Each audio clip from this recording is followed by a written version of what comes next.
Olá pessoal, bem-vindos a mais uma aula do nosso curso sobre escravidão no Brasil. Sou Roberta Galo, bacharelando em História pela Uninter, e na aula de hoje nós vamos entender como se deu a diáspora africana.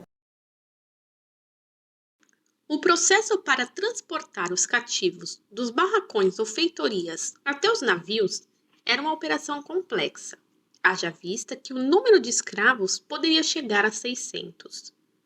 Portanto, envolvia centenas de pessoas, incluindo escravos locais, que eram alugados pelos europeus para ajudar a conter qualquer problema que pudesse surgir. O embarque era considerado o momento mais tenso e perigoso de toda a jornada dos negreiros, especialmente nos locais mais remotos do litoral africano, onde os traficantes não contavam com fortificações ou força militar para protegê-los de eventuais represálias dos cativos e de suas famílias. Segundo o banco de dados Slave Voyages, havia aproximadamente 188 portos de partida de cativos no continente africano, sendo que 20 deles respondiam sozinhos a 93% de todo o tráfego transatlântico.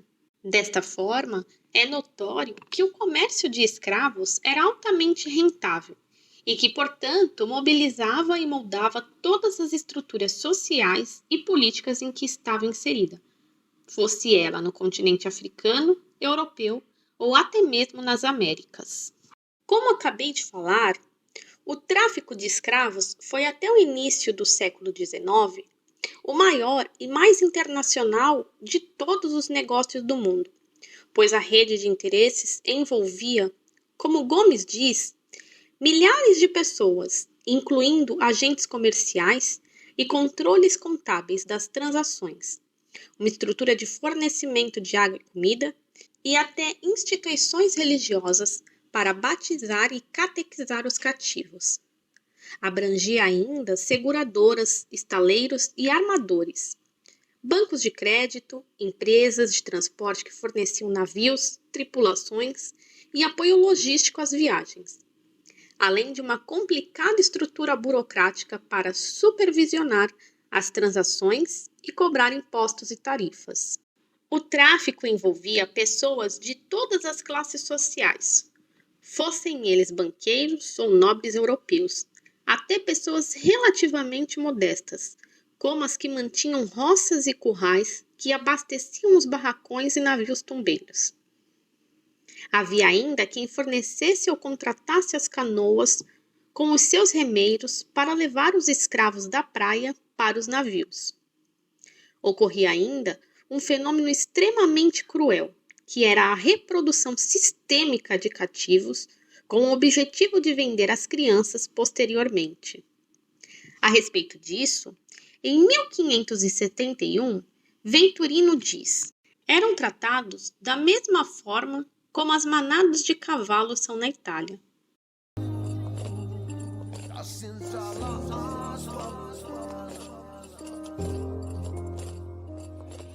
As correntes prendem os meus braços. Nas pernas uma bola de 5 quilos de aço. Como um animal eu fui caçado, aprisionado, humilhado e brutalmente traficado. Estou a caminho de uma terra que desconheço pra ser maltratado, tratado como bicho. Eu tô na fila do embarque, adeus África. Estou sendo vendido por 10 moedas de prata. Sou mercadoria, quanto mais forte, mais valiosa, tipo diamante negro. Sou pedra preciosa, vários dias de viagem em um porão escuro, dividindo o espaço com... Portanto, era uma rede de relações que estava intrinsecamente interligada e que moviam a economia de vários continentes. Veremos agora como se dava a higiene e a alimentação nos navios negreiros e como era a viagem da África para o Brasil e os índices de mortalidade durante a travessia. As viagens para o Brasil poderiam levar entre 35 dias a 3 meses, dependendo da região da África que o navio partiu e dependendo também da região do Brasil que iria aportar. Ou seja, era um percurso longo e alto índice de letalidade. Para tanto, é necessário compreendermos primeiro como eram os navios. Entender que os riscos da travessia transatlântica eram uma das características intrínsecas ao comércio de escravos. Desde as trocas efetuadas na esfera africana até as realizadas no Brasil, eram grandes as probabilidades de fuga, roubo e, sobretudo, de morte dos escravos recém-adquiridos. Outro fator comum era as naus negreiras serem constantemente atacadas por corsários e piratas, que lhes roubavam milhares de caixas de açúcar, toneladas de couros, tabaco, algodão e âmbar, além de milhares de escravos. Afinal, além dos produtos valerem algum dinheiro, o comércio de escravos era extremamente lucrativo. Os navios negreiros, ou comumente chamado de tombeiros, pelo alto índice de mortalidade, foram os únicos meios de transportar os escravizados da África para a Europa e para a América. Porém, é necessário entendermos como eram esses navios para que possamos entender também como era o transporte desses escravizados. Navio mercante à vista! Nunca vi tanto ouro, quanta riqueza! Estamos ricos! Se guarda, irmão! Aguenta firme, mano! Aqui é pirata, mano! Esses navios negreiros deveriam ser preferencialmente de médio porte, ou seja, grandes o suficiente para carregarem muitos cativos, mas ao mesmo tempo pequenos para serem mais velozes. Os navios negreiros, como podemos ver nas imagens que estão na tela, eram divididos em compartimentos. O primeiro compartimento ficava o convés, ficava a cabine do capitão, e era por onde adentrava tanto os maruchos quanto os escravizados. Um adendo importantíssimo é que, segundo a historiografia, os escravizados eram divididos entre homens, meninos e idosos, e em um outro compartimento ficariam as mulheres, meninas e idosas. No entanto, em muitos casos, poderia ocorrer de tanto homens quanto mulheres viajarem no mesmo compartimento. E, por fim, na última repartição ficaria a despensa. Há que se dizer que entre os setores poderia existir ainda uma barricada que serviria de trincheira aos tripulantes, caso houvesse rebelião. Afinal, esse era um medo constante na vida da tripulação.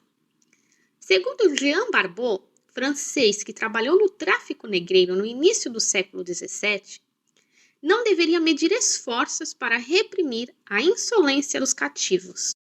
Ele mesmo diz: é preciso sacrificar a vida de todos os amotinados, de modo que sirvam de exemplo, mantendo os demais obedientes. A forma de punição que mais aterroriza os africanos é cortar um homem vivo ao meio. Ou seja, os tripulantes, com medo de sofrerem represárias, usavam dos mais diversos horrores para evitar os motins. Esses compartimentos eram muito pequenos para a quantidade de escravizados embarcados. E, na grande maioria das vezes, mal dava para os africanos ficarem sentados. Outro fator que vale ressaltar é que os africanos eram embarcados nus, amontoados, e os homens permaneciam acorrentados para evitar rebeliões. Já as mulheres, em sua grande maioria, sofriam diversos abusos sexuais por parte da tripulação dos navios. Nos compartimentos em que eram mantidos, não havia circulação de luz, e algumas fontes citam que o calor poderia chegar a quase 50 graus. De acordo com o historiador Eric Williams, os escravos eram acorrentados aos pares, perna direita com perna esquerda e mão direita com mão esquerda.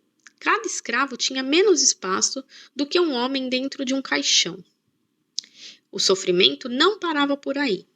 Era comum entrar a água do mar nos compartimentos onde ficavam os escravos. Além do mais, como nós pudemos notar, os escravos mal tinham espaço para se mexer. E, portanto, as suas necessidades fisiológicas eram feitas no mesmo lugar em que estavam. E precisariam conviver com o mau cheiro, além das doenças, como veremos mais para frente. Outro fator de sofrimento era ter que, muitas vezes, conviver com os ratos que assolavam os navios. Como percebemos, o tormento das más acomodações, da falta de higiene e principalmente do excesso de violência assolavam os africanos que eram mantidos em cativeiro nos navios. Porém, apesar de toda a penúria que eu já citei, ainda tinha o fator da alimentação.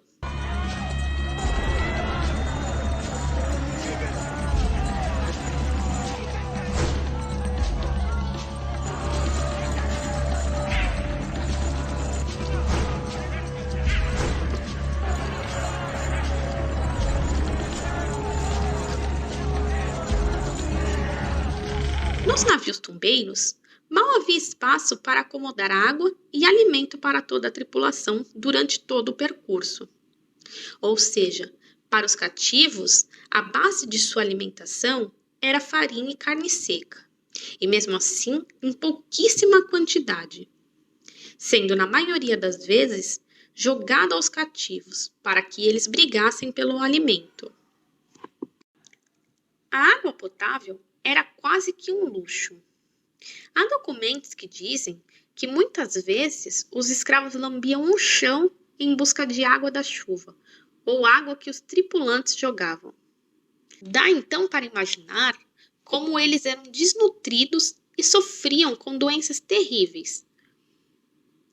Para o capuchinho italiano Giuseppe Monari, era impossível descrever os choros, a confusão, o fedor, a quantidade de piolhos que devorava aqueles pobres negros.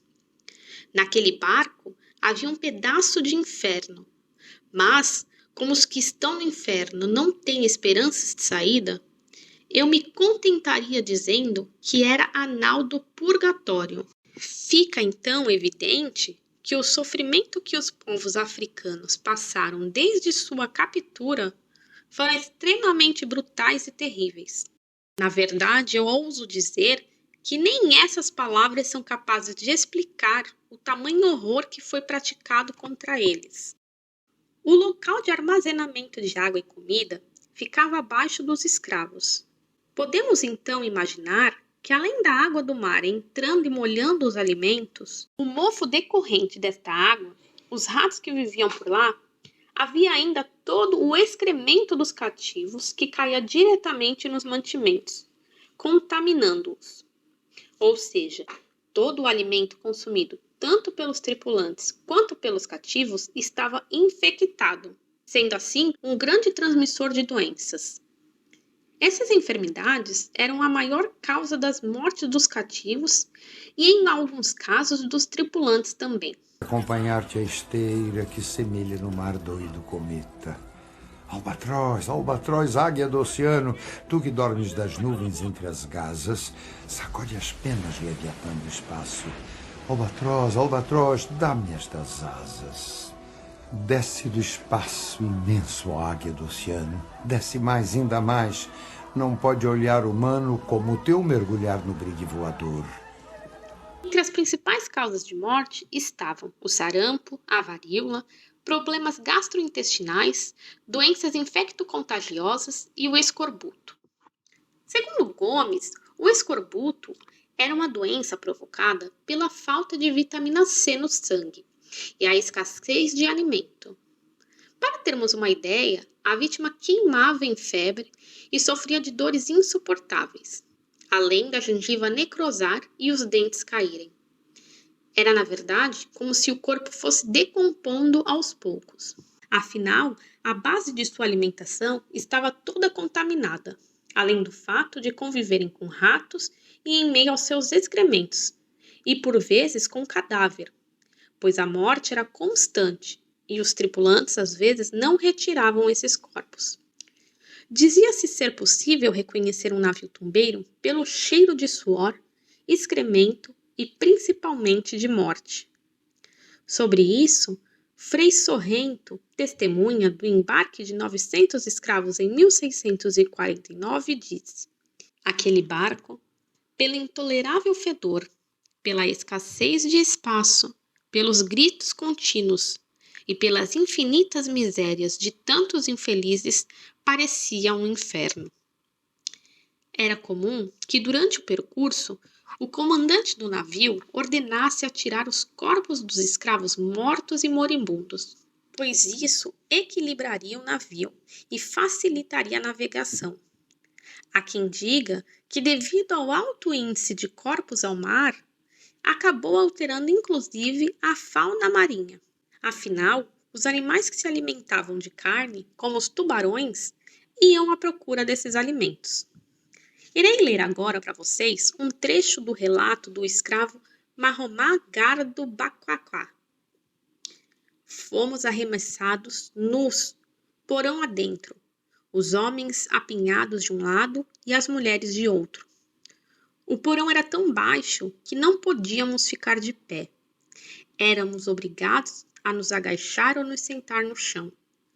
Noite e dia eram iguais para nós, o sono nos sendo negado devido ao confinamento de nossos corpos. Comida e bebida eram escassos na viagem, havendo dias em que os escravos não ingeriam absolutamente nada.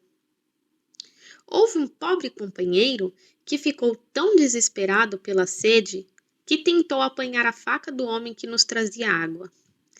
Foi levado ao convés e eu nunca mais soube o que lhe aconteceu. Suponho que tenha sido jogado ao mar. Estima-se que durante o percurso da travessia transatlântica, o índice de mortalidade seria entre 10% a 20%, um valor altíssimo. Para termos uma noção, imagine que embarcaram 500 africanos. Destes, 75 faleceriam na travessia. Há registros que informam que havia uma tendência ao aumento da mortandade de acordo com o crescimento da distância entre o porto brasileiro e a região africana de embarque. É importante salientar que haviam diversas etnias de cativos nos navios e que falavam, portanto, vários idiomas, incluindo grupos étnicos originalmente inimigos. Logo, seria muito mais difícil haver rebeliões ou motins.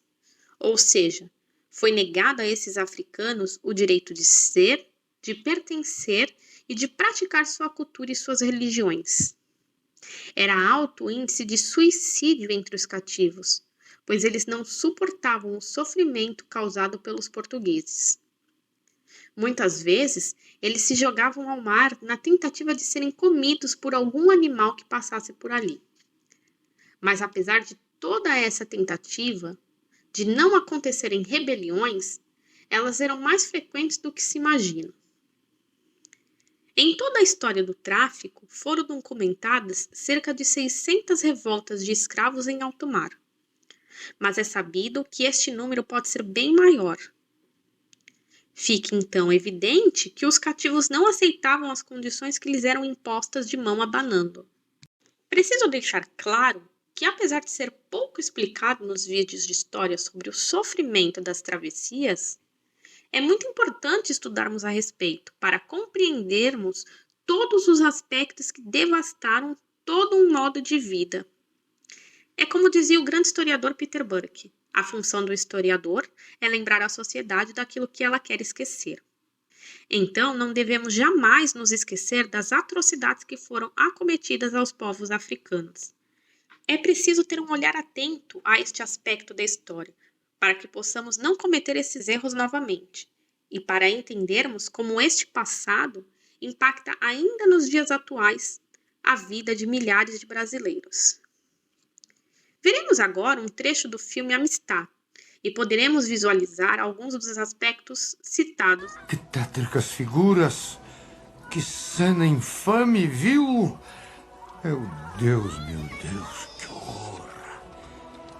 Era um sonho dantesco, tombadilho que das luzernas a vermelho brilho em sangue a se banhar. Tinir de ferros, estalar de açoite, legiões de homens negros como a noite horrendos a dançar. Negras mulheres suspendendo as tetas, magras crianças cujas bocas pretas regam o sangue das mães. Outras moças, mas nuas e espantadas, no turbilhão de espectros arrastadas em ânsia e mágoa vãs. E ri-se a orquestra irônica, estridente, e da ronda fantástica a serpente faz doidas espirais. Um vídeo extremamente forte, né? mas necessário para que vocês possam visualizar o horror que ocorriam aos povos africanos. As fontes imagéticas são importantes mecanismos para que possamos compreender tudo o que foi explicado até aqui. Como veremos nas próximas aulas, e de acordo com a Fundação Palmares, compreende-se que a diáspora africana foi um processo que envolveu migração forçada, mas também redefinição identitária, uma vez que esses povos, balantas, manjacos, bijagós, mandingas, gegés, alçás e yorubás, provenientes do que hoje são Angola, Benin, Senegal, Nigéria, Moçambique, entre tantos outros, apesar do contexto da escravidão, reinventaram práticas e construíram novas formas de viver, possibilitando a existência de sociedades afrodiaspóricas como o Brasil. Portanto, segundo Andrade, a diáspora não é apenas sinônimo da imigração à força, mas também uma redefinição identitária, ou seja, a construção de novas formas de ser, agir e pensar no mundo. Os castigos físicos e o sofrimento fizeram parte da vida de homens e mulheres escravizados. Mas as lutas diárias, os novos elos afetivos e os vínculos familiares também. Desta forma, essa aula foi apenas o início de todo um contexto histórico que ainda irá perdurar por quase 400 anos. Ousados que com os tigres mosqueados combatem a solidão. Ontem, simples, fortes, bravos. Hoje, míseros escravos, sem luz, sem ar, sem razão. Ontem a serra liou a guerra, a caça ao leão, o sono dormido à toa sob as tendas da amplidão. Hoje, o porão negro, fundo, infecto, apertado, imundo, tendo a peste por jaguar. E o sono sempre cortado pelo arranco de um finado e o baque de um corpo ao mar. Ontem, plena liberdade, a vontade por poder. Hoje, cúmulo de maldade, nem são livres para morrer. Prende-os a mesma corrente férrea, lúgubre serpente nas roscas da escravidão. E assim roubados à morte, dança lúgubre coorte. E que abordaremos mais afinco nas próximas aulas. Aguardo vocês